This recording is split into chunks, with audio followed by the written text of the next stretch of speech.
ठीक है, लिसन, हम लोग देखें कॉलम्स क्या होता है ना, सिलेंडरनेस रेशियो क्या होता है, सेफ लोड क्या होता है, क्रिटिकल लोड क्या होता है, एंड फैक्टर ऑफ सेफ्टी क्या होता है। बस आज हम लोग अभी देखेंगे हम लोग कॉलम का क्लासिफिकेशन, कॉलम्स का क्लासिफिकेशन। तो कितने तरह का कॉलम्स होता है, 3 तरह का होता है। एक होता है आपका शॉर्ट कॉलम, दूसरा होता है आपका मीडियम कॉलम जिसको इंटरमीडिएट कॉलम भी कहते हैं, मीडियम कॉलम या इंटरमीडिएट कॉलम, और तीसरा कॉलम जो होता है आपका लॉन्ग कॉलम होता है। तो short column and long column या इंटरमीडिएट कॉलम किस बिना पर ये टाइप्स दिए हैं, किस बिना पर ये बना है types, according to their slenderness ratio. Slenderness ratio की बुनियाद पर हम लोग ये बता रहे हैं कि किस तरह का कॉलम है, यानी कौन सा टाइप्स का कॉलम है, यस और नो, है ना। या फिर आपका लेंथ बाय बी रेशियो के हिसाब से भी बता सकते हैं कौन सा कॉलम है। तो सबसे पहले जो हम देखेंगे शॉर्ट कॉलम। शॉर्ट कॉलम किसको कहते हैं, ऐसा कॉलम जो डायरेक्ट स्ट्रेस को कैरी करता है, जो आपका डायरेक्ट स्ट्रेस को कैरी करता है और डायरेक्ट स्ट्रेस की वजह से ही फेल होता है, डायरेक्ट स्ट्रेस की वजह से ही क्या होता है आपका फेल होता है। वैसे कॉलम को क्या कहते हैं, शॉर्ट कॉलम कहते हैं, है ना। जनरली शॉर्ट कॉलम जो होता है ना, जब फेल होता है तो बाय क्रशिंग फेल होता है। जैसे लोड डायरेक्ट स्ट्रेस अप्लाई होगा शॉर्ट कॉलम में, है ना। शॉर्ट कॉलम में जनरली समझिए कि लेंथ कम होगा, उसका जो हाइट होगा ना कम होगा। इंटरमीडिएट में लॉन्ग एंड शॉर्ट कॉलम के बीच के दरमियान का रहेगा उसका हाइट, है ना। तो शॉर्ट कॉलम में तो क्या होगा आपका, जैसे ही लोड अप्लाई करेंगे शॉर्ट कॉलम में क्या करेंगे, मान लीजिए ये शॉर्ट कॉलम है, ये आपका इंटरमीडिएट कॉलम है और ये आपका क्या हो गया लॉन्ग कॉलम, कुछ इस तरह का लॉन्ग कॉलम, है ना। तो जैसे ही लोड अप्लाई करेंगे ये शॉर्ट कॉलम में तो क्या होगा, डायरेक्ट स्ट्रेस अप्लाई करेंगे तो ये लोड लेगा, लेकिन एक टाइम आएगा कि ये आपका फेल हो जाएगा। फेल किस तरह होगा, बाय क्रशिंग। फेल किस तरह होगा, बाय क्रशिंग, है ना। जैसे आप देखे होंगे जो थोड़ा कम हाइट का होता है ना, तो वो लोड ज्यादा लेगा, वो क्या होगा लोड ज्यादा लेगा लेकिन अचानक फेल हो जाएगा, लेकिन क्या होगा अचानक फेल हो जाएगा। वही बड़ा भाई है, थोड़ा हाइट उसका ज्यादा है, लोड कम लेगा लेकिन क्या हो जाएगा बकल हो जाएगा, लोड डालते रहेंगे तो क्या हो जाएगा बकल हो जाएगा, है ना। जिसका हाइट होता है तो देखते थोड़ा ऐसे झुक के चलना, थोड़ा सा नहीं हल्का, है ना, तो क्या होता है बकल हो जाता है।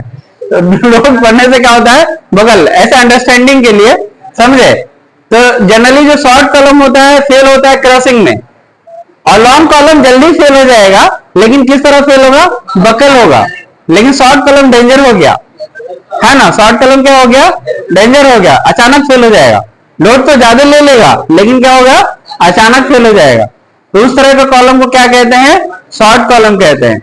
अगर इसका सिलेंडरनेस रेशियो, आप जानते हैं सिलेंडरनेस रेशियो क्या होता है, effective length to the radius of gyration, least radius of gyration, उसे क्या कहते हैं सिलेंडरनेस रेशियो कहते हैं।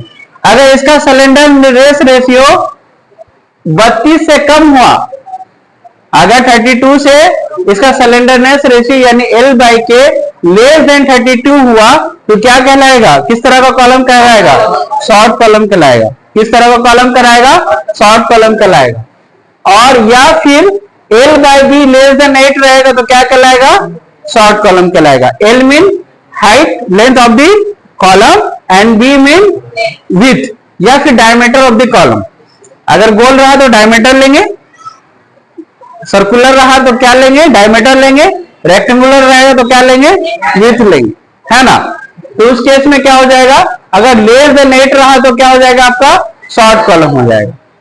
क्या हो जाएगा आपका शॉर्ट कॉलम। और शॉर्ट कॉलम कैसा फेल होता है, ड्यू टू क्रशिंग, है ना, यानी ड्यू टू डायरेक्ट स्ट्रेस होगा लेकिन फेल कैसे होगा, थ्रू क्रशिंग, ठीक है। उसके बाद आते हैं मीडियम कॉलम, जिसको और क्या बोलते हैं इंटरमीडिएट कॉलम भी कहते हैं। इंटरमीडिएट कॉलम में क्या होता है, डायरेक्ट स्ट्रेस भी ले सकता है और क्या ले सकता है, बोले बेंडिंग स्ट्रेस भी ले सकता है।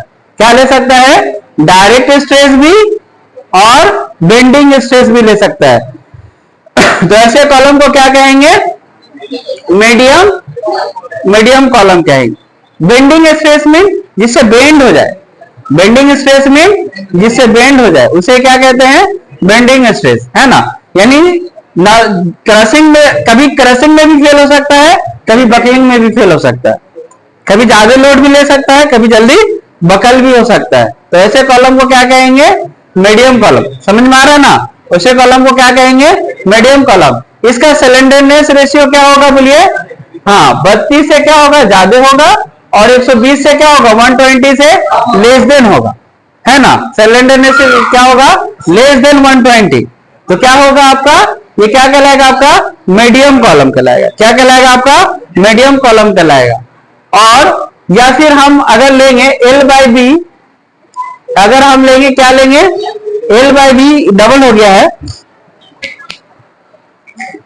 8/30 है। क्या है आपका? 8/30। यहां पर मिस्टेक हो गया, 8/30। और यहां पर क्या हो जाएगा? हम क्या ले रहे हैं? दूसरे केस में लेंथ विथ ले रहे हैं, है ना। तो क्या हो जाएगा आपका? अगर L बाई बी 8 से बड़ा हुआ और 30 से कम हुआ, 30 से क्या हो गया आपका? कम हुआ, है ना, लेस देन 30 रहा, तो क्या कहलाएगा? आपका मीडियम कॉलम, है ना। तो based on slenderness ratio we can define the types of column. ऐसा नो, हम लोग बता सकते हैं किस तरह का कॉलम है। उसके बाद आते हैं, है ना, इसमें क्या होता है? बहुत स्ट्रेस लगेगा, डायरेक्ट स्ट्रेस भी लगेगा, as well as bending stress भी लगेगा, है ना। और जबकि शॉर्ट कॉलम में क्या है? डायरेक्ट स्ट्रेस लगता था, और लॉन्ग कॉलम में क्या लगेगा? बेंडिंग स्ट्रेस लगेगा। उसके बाद आते हैं लॉन्ग कॉलम में। लॉन्ग कॉलम क्या है? ओनली क्या लेता है आपका? बकलिंग स्ट्रेस या बेंडिंग स्ट्रेस, बकलिंग स्ट्रेस या आपका बेंडिंग स्ट्रेस, उसे क्या कहते हैं? लॉन्ग कॉलम कहते हैं, लॉन्ग कॉलम, है ना। लॉन्ग कॉलम के केस में क्या होगा आपका? सिलेंडरनेस रेशियो बोले L बाई के क्या होगा? अगर ग्रेटर देन 120 है तो क्या कहलाएगा? आपका लॉन्ग कॉलम कहलाएगा, है ना। या L by be greater than 30 है तो क्या कहलाएगा? आपका लॉन्ग कॉलम कहलाएगा। लॉन्ग कॉलम कैसे फेल होगा? हाँ, बाय बकलिंग, हाँ, बेंड होके फेल होगा। जबकि शॉर्ट कॉलम क्या होगा? क्रश होके फेल होगा। इंटरमीडिएट क्या होगा? दोनों हो सकता है ना। या तो आपका क्रशिंग के थ्रू फेल होगा या आपका बकलिंग के थ्रू होगा। इंटरव्यू में पूछता है, क्या पूछता है बोलिए? कि लॉन्ग कॉलम किस तरह फेल होता है। तो बड़ा ही अच्छा है ये टर्म जो है, बकलिंग, है ना। तो क्या बोलेंगे? थ्रो बकलिंग फेल हो जाएगा, है ना। बकलिंग से फेल हो जाएगा आपका लॉन्ग कॉलम। अब वही पूछेगा शॉर्ट कॉलम कैसे फेल होगा?